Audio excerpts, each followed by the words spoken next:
Alright. When you were little, did you have a pet dog or cat? I did, and I had many of them, and I still do. And one of them, Lucky, was abused before my mom decided to adopt him, and so that's why I'm doing this speech, because it's an important topic for me to talk about. And I would like everyone to realize that animal abuse is a very serious matter for a few specific reasons. The first is that it can be a sign of something larger, which is abuse against other humans. The second is that witnessing animal abuse can be traumatizing for everyone, especially children. And the third is that adolescents who witness animal abuse are more likely to do it themselves. And also, animals are living things and have feelings, obviously. So, for my first point, animal abuse can be a sign of something larger, which is abuse against humans.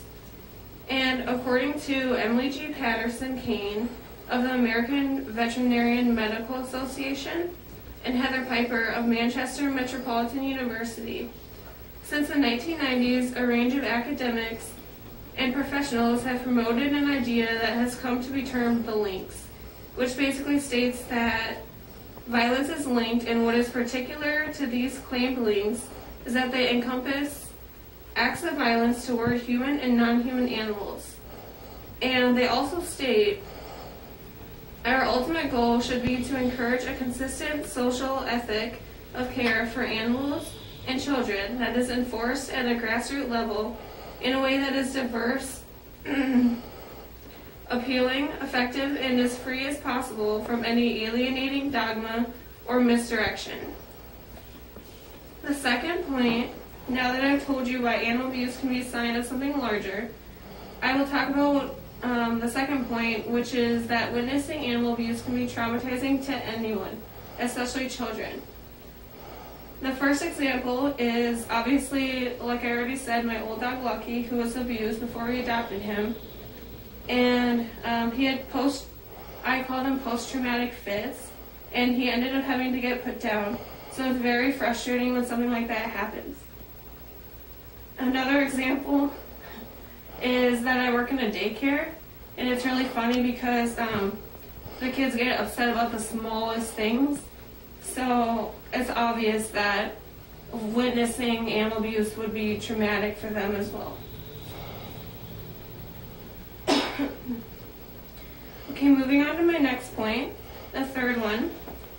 Adolescents who witness animal abuse are more likely to do it themselves. According to Kelly L. Thompson and Eleanor Gallone of Monash University in 2006, after analyzing research done on adolescents about witnessing animal abuse, they state, the findings provide strong support for the link between witnessing animal abuse and the perpetration of animal cruelty among the sample. That is, those who reported having witnessed animal abuse obtained significantly higher animal cruelty scores than those who did not. So they were given a test. And they also stated, although it has long been hypothesized that childhood animal cruelty may be a sign of a dysfunctional family, the prevalence of adolescents from this non-clinical population having witnessed not only family members, but also strangers abuse animals, provides evidence to suggest that animal cruelty is a more widespread phenomenon than previously thought. And my last point is that it is common sense that animals are living things, and you can tell just by looking at your pet that they have their own attitude and feelings about everything. So I think that it should be kind of common sense that you should not abuse any kind of animal.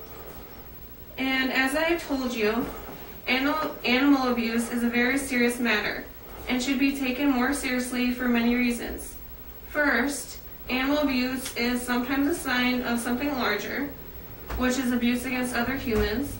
Second, witnessing animal abuse can be traumatizing for everyone, especially children. Third, adolescents who witness animal abuse are more likely to commit animal abuse than people who don't. And lastly, animals are living things and have feelings. Therefore, animal abuse is a very serious matter, and more people should know about it, and everyone should stop doing it.